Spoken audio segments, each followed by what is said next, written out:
Madame, Messieurs, bonjour. Bienvenue à cette livraison spéciale d'actualité sur Kivu Morning Post. La délégation du mouvement politico-militaire AFC M23 qui était à Montreux en Suisse a tenu ce mercredi 22 avril 2026 à Goma la restitution à la presse du round des négociations en Suisse dans le cadre de pourparlers de Doha. Lors d'un point de presse, le secrétaire général de l'AFC M23, Benjamin Bondimpa, a indiqué que 506 prisonniers de Kinshasa seront libérés par l'AFC M23. Du côté du régime de Kinshasa, 311 prisonniers de l'AFC M23 seront libérés par le gouvernement congolais. Benjamin Bondimpa, secrétaire général de l'AFC M23, s'est montré confiant pour ce processus, indiquant que de vols d'essai du CICR ont fait campagne à Kinshasa. Cependant, l'AFC M23 accuse Kinshasa de continuer à bloquer l'ouverture de l'aéroport et des banques dans les zones libérées. L'AFC M23 s'est dit disposée à offrir la paix à la population dans ces zones, selon Benjamin Bondimpa. Malgré les négociations entre Kinshasa et l'AFC M23, des combats se sont poursuivis dans l'est de la République démocratique du Congo entre les deux parties. Ces derniers jours, des frappes de drones de FARDC ont bombardé les zones sous contrôle de l'AFC M23, malgré le cessez-le-feu signé entre les deux parties. L'AFC M23 a, lors de la conférence de presse, indiqué que de son côté, elle continuera à respecter ses engagements, appelant Kinshasa à faire de même pour donner une chance à la paix. Merci beaucoup, camarade Oscar. Je salue les amis de la presse. Pour parler de Montreux, en Suisse, il a été question de travailler sur le protocole humanitaire, accès humanitaire et protection judiciaire, selon l'ordre du jour proposé par la médiation, mais aussi les mesures transitoires de sécurité. Et comme il y avait chevauchement de programmes et que les programmes n'étaient pas harmonisés entre les parties, de notre côté, l'AFC M23, on pensait aller, et on l'avait même signifié à la médiation que nous devrions faire l'évaluation de ces deux protocoles signés avant, c'est-à-dire la libération des prisonniers et le mécanisme de surveillance de ces effets. Arrivé à Montreux, nous nous sommes mis d'accord, nous avions harmonisé l'agenda avec la médiation et la partie gouvernementale, où nous avons inclus l'évaluation de ces deux protocoles. Et on a travaillé aussi sur les protocoles humanitaires, donc accès humanitaire et protection juridique. Les travaux sont très bien déroulés et nous nous sommes entendus certains points, notamment sur l'accès humanitaire sur toute l'étendue de la République, parce que Oucha a présenté la situation globale sur l'étendue nationale à travers Bruno Lemarquis. Et la médiation a sollicité que nous puissions travailler afin de faciliter les humanitaires. Il a été question de laisser la libre circulation des biens des personnes et des personnels humanitaires, mais aussi des convois humanitaires, qu'il n'y ait pas de tracasseries, ni même des obstacles, des entraves. Raison pour laquelle vous avez été en contact avec les communiqués qui a été signé et qui a été à la portée de tous, où nous avions dit clairement les points sur lesquels nous nous sommes entendus. Et nous allons vous disponibiliser les communiqués pour que vous puissiez l'exploiter. Nous sommes partis et nous avons travaillé sur l'aspect humanitaire, sur l'aspect déroulement de l'aide humanitaire, sur la protection des humanitaires, du personnel humanitaire, mais aussi sur la protection de l'aide humanitaire, du convoi humanitaire et la protection des bénéficiaires. Mais aussi, sur l'évaluation, nous sommes tombés d'accord sur la libération dans 10 jours, à dater de la signature du communiqué, de la libération de nos prisonniers identifiés par les CICR, parce que le CICR a fait un travail remarquable. Il a commencé chaque partie au conflit a remis les listes des détenus. Nous avions remis les listes de 778 détenus, prisonniers, affiliés à l'FCM 23. Et le gouvernement avait donné une liste. Et sur les listes, le CICR avait découvert ou identifié 311 prisonniers assimilés au M23 et 166 sur les listes que Kinshasa avait remis au CICR, sur les listes que Kinshasa avait données au CICR, disant que nous les avons de ce côté-ci. Mais nous, de ce côté-ci, nous avons plus de 4000 FRDC, militaires FRDC et les 166, parmi lesquels il y a les 166 là. Et nous sommes prêts à les libérer et à leur donner. Le CICR avait déjà fait une étude sur la trajectoire en passant par Nagana, qui sont au Kampala, et puis pour sortir du côté de Beni et partir. À partir de Beni, ils vont organiser le transfert vers Kinshasa. Et nous aussi, la même trajectoire, le CICR a déjà fait même des vols d'essai de Kinshasa à Kampala, en TB jusqu'à la route pour Nagana pour nous remettre nos prisonniers. Ce qui reste, c'est la volonté de Kinshasa de libérer ces prisonniers. Il n'y a pas d'autres conditions. Et nous sommes prêts à libérer ces prisonniers-là. D'ailleurs, nous avions remis des enfants mineurs. Nous avions remis, lorsqu'on a fait le bilan et l'évaluation, pour vous rappeler que nous avions libéré 1380 FRDC qui étaient des prisonniers de guerre mais retenus à la MONUSCO. Nous avions facilité le retour, le rapatriement des militaires, des contingents de la SAMI-DRC, les Tanzaniens, les Malawites et les Sud-Africains. Nous avions libéré les FDR qui combattaient, nous avions accompagné jusqu'à la Grande Barrière. Nous avions aussi libéré des mercenaires roumains. Donc de notre côté, il y avait les gestes de bonne foi. Nous avons multiplié les gestes de bonne foi. Il y avait même 200 malades qui étaient soignés, malades FRDC soignés à l'hôpital militaire de Katingo, que nous avions disponibilisé. Donc, du côté de Kinshasa, ils n'avaient libéré aucun. Et nous nous sommes dit que le processus ne peut pas tomber en panne par mauvaise foi. Il lui fallait qu'il y ait un signe fort qui marque la bonne foi de Kinshasa. Et c'est dans ce moment-là qu'après l'identification de ces prisonniers, des détenus, Kinshasa a pris l'engagement de les libérer. Donc nous avons procédé à l'échange. Nous avons livré les 166 prisonniers identifiés chez nous. Et puis ils vont nous livrer les 311 détenus que le CICR a identifiés à Kinshasa. Voilà, ça c'est sur le plan de l'évaluation sur les premiers protocoles de libération des prisonniers. Il y a eu le deuxième protocole sur le mécanisme de surveillance des cessez-le-feu. Il y avait un mémorandum d'entente qui était en souffrance, déjà avec le CRGL qui devait travailler avec les deux parties pour que l'équipe des JVM+, c'est-à-dire l'équipe qui va vérifier le cessez-le-feu s'il est mis en œuvre, qui devait être composée de 3 personnes du côté AFC M23 et de 3 personnes du côté gouvernement. Et les 3 personnes, ce sont des militaires. Ce sont des militaires des deux côtés, parce qu'ils ne peuvent pas aller sur les champs de bataille n'ayant pas l'expérience. Et après, au niveau du secrétariat permanent de ce mécanisme, on puisse envoyer des représentants, 3, et aussi 3 pour constituer les bureaux du secrétariat, pour qu'ils puissent traiter tout ce qui a trait à la surveillance de cessez-le-feu.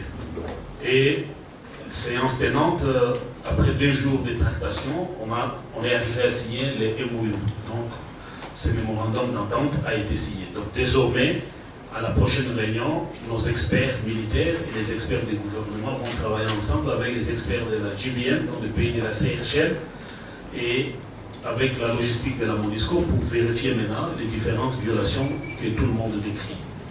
Sur le plan du protocole humanitaire maintenant, parce qu'on a fait des discussions sur le plan du protocole humanitaire, nous nous sommes entendus sur beaucoup d'aspects, notamment ce qui a trait avec la libre circulation des humanitaires, la facilitation pour qu'ils ne puissent pas être placés sur le checkpoint. D'un autre côté, nous n'avons pas même de barrière. C'est du côté gouvernement beaucoup plus parce que les humanitaires se plaignaient. Lorsqu'on a présenté la situation, c'était la situation sur toute l'étendue de la République. Les humanitaires ne parlaient pas seulement de notre zone, mais parlaient aussi des zones sous administration du gouvernement de Kinshasa. Nous sommes convenus qu'on va leur faciliter la libre circulation des biens, des personnes et leur sécurité, la protection aussi des humanitaires, mais aussi la protection des populations qui bénéficient de l'aide. Et protéger aussi les vivres et les non-vivres que les humanitaires vont donner aux populations bénéficiaires. Voilà un peu les trois éléments qui ont fait l'objet. On est rentré avec deux documents, un communiqué conjoint qui a été signé sur le protocole accès humanitaire et protection judiciaire. Sur l'aspect protection judiciaire, c'était beaucoup de matières et le timing qui nous a été donné n'a pas suffi pour entrer en profondeur de ce pourparlers.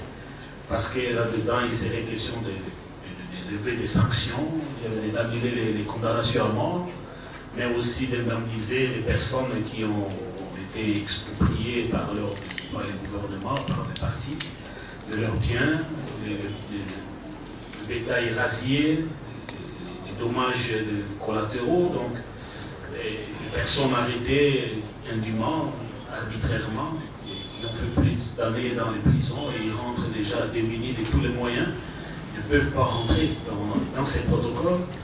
On devait s'entendre sur les modalités pratiques de protection judiciaire de toutes ces personnes, et du côté gouvernement et de notre côté. Nos officiers militaires, nos responsables politiques, nos cadres politiques, nos populations, toutes les personnes devaient bénéficier du même traitement. Et il était aussi question d'obtenir les passeports à toutes nos populations qui vivent dans l'espace dans lequel nous administrons, parce que les populations qui sont ici ont des difficultés à accéder au passeport et titres de voyage. Et dans les cadres humanitaires, nous nous sommes battus, parce que les humanitaires aussi ont demandé qu'ils aient accès au liquide, aux liquidités, au cash, à l'argent, donc qu'il y ait l'ouverture des institutions financières, pour que aussi la population ait accès à leurs épargnes, à leur argent. Et nous avons tout fait pour que les banques soient ouvertes, les institutions financières œuvrent comme avant, les microcrédits, les microfinances, mais ils ont associé cela à la question de l'aéroport. Ils ont dit, discutons-en, nous sommes ouverts pour discuter, et l'aéroport, parce que aussi les humanitaires demandaient, mais Kinshasa a refusé qu'on puisse traiter ces questions-là. Et que pour eux, c'était la restauration de l'autorité de l'État. Alors qu'ils ont mis ça à l'ordre du jour, on n'a pas pu travailler sur ça parce que même dans les protocoles, l'ordre qui suit, ce n'est pas l'ordre qui devait être discuté. Parce que l'enchaînement de négocier des protocoles et de les signer alors qu'ils ne sont pas mis en œuvre, on a trouvé que c'est une perte de temps. On commence par des protocoles moins compliqués, on les met en œuvre et on avance vers d'autres protocoles. Voilà un peu la quintessence de ce que nous nous sommes mis d'accord à Montreux, et nous étions dans une démarche constructive. Si déjà on arrivait à obtenir la libération des prisonniers, si on arrivait à mettre en place cette équipe-là du VM+, pour l'observation et le contrôle de ces effets, la surveillance, on serait en train de faire un pas positif parce qu'au moins les armes vont se taire et les populations peuvent stabiliser. Nous sommes revenus sur un aspect très important. Nous avons dit que les espaces que nous contrôlons sont déjà stabilisés. C'est-à-dire qu'il y a la sécurité qui répond, les populations vivent réconciliées, les gens n'ont pas peur de travailler, de faire ce qu'ils veulent, leurs activités. On n'a pas peur d'être tracassé ni extorqué des biens sur la voie publique. Donc il y a déjà des acquis. On n'aimerait pas que ce que nous faisons puisse remettre en cause ces espaces déjà stabilisés. C'est-à-dire quoi? Que Kinshasa continue à venir avec des drones, bombarder Goma, Bukavu, Massissi, Mouchaki, des choses comme ça, parce que ça plonge encore la population dans l'insécurité et dans l'incertitude. Déjà, comme il y a cette stabilité, cette stabilisation, au moins les gens peuvent sortir le matin et savoir qu'ils peuvent rentrer le soir, sans être tués, sans être tracassés ni tabassés. C'est déjà un acquis qu'on doit sauvegarder et protéger. Et ça, c'était dit devant ces forums internationaux, devant les Américains, la médiation qatari, les Suisses, et tous les diplomates, l'Union africaine, la MONUSCO et même la CRG. Donc je pense que ce sont des acquis où les populations de Goma peuvent se tranquilliser. Tout ce que nous faisons, c'est pour leur bien. D'abord, la sécurité, leur bien-être, leur intégrité physique, ça vaut de l'or. Si vous êtes en vie, vous pouvez vivre. Et nous nous battons pour que les institutions financières puissent ouvrir.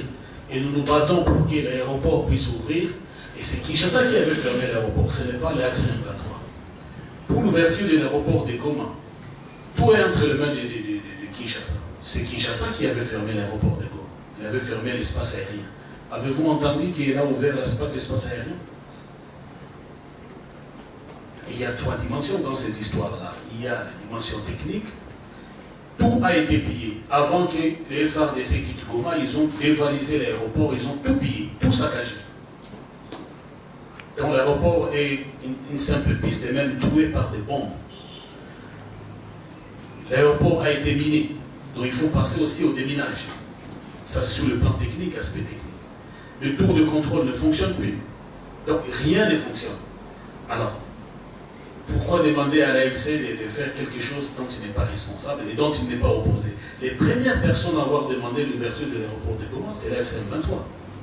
Et elle-même a montré, c'est Kinshasa qui a demandé que et les banques et l'aéroport soient travaillés ensemble. Nous attendons quand est-ce qu'on va avoir un programme pour travailler et discuter sur l'ouverture de l'aéroport. Nous ne sommes pas opposés, il faut qu'ils viennent, qu'on travaille, qu'on voit les modalités techniques, sécuritaires, parce que c'est aussi l'aspect sécuritaire, mais vont-ils pas utiliser les mêmes aéroports pour faire encore des mauvaises choses sur nos populations? C'est ce que nous craignons aussi. Nous devons avoir des garanties, avec la garantie de la médiation et de la communauté internationale. Tout le monde doit participer pour qu'on puisse faire avancer l'ouverture de l'aéroport. Nous ne sommes pas opposés, au contraire, nous sommes demandeurs. Merci. Oui, j'avais une question, mais elle a été posée en partie par Justin. Moi, c'est Moïse de 7 sur 7 Magazine. J'aimerais juste avoir la clarification sur la question de l'obtention des passeports. Est-ce que vous avez établi sur cette question ou bien vous avez renvoyé, la question a été renvoyée? Nous avions évoqué la question, nous avions fait même un débat sur ça, parce que nous avions dit que les populations qui vivent dans l'espace sous notre administration sont privées de titres de voyage. Et les titres de voyage que nous donnons ici, les laissez-passer ou quoi, il y a certains pays, Kinshasa a demandé que ça ne puisse pas connaître ce titre-là. Et comment vont vivre ces populations? Comment vont-ils faire les affaires? Comment vont-ils commercer? On dit, vous ne punissez pas les membres de AFC M23, vous punissez la population. Laissez que les populations aient accès au titre de voyage, au passeport et à d'autres documents.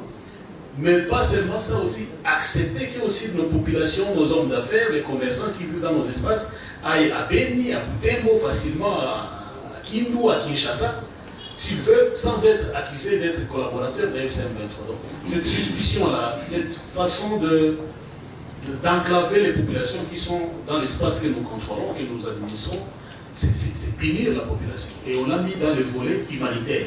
Nous avons dit, nous ne donnons pas seulement libre accès aux humanitaires, mais aussi à toute la population qui puisse bénéficier de tous ces services-là. Donc, nous avons parlé sur le passeport. Ils ont promis qu'ils vont en parler à leur hiérarchie, donc à leur gouvernement. Donc, ils ont fermé l'espace aérien, ils ont fermé l'aéroport. Ils ne veulent même pas que les avions puissent atterrir.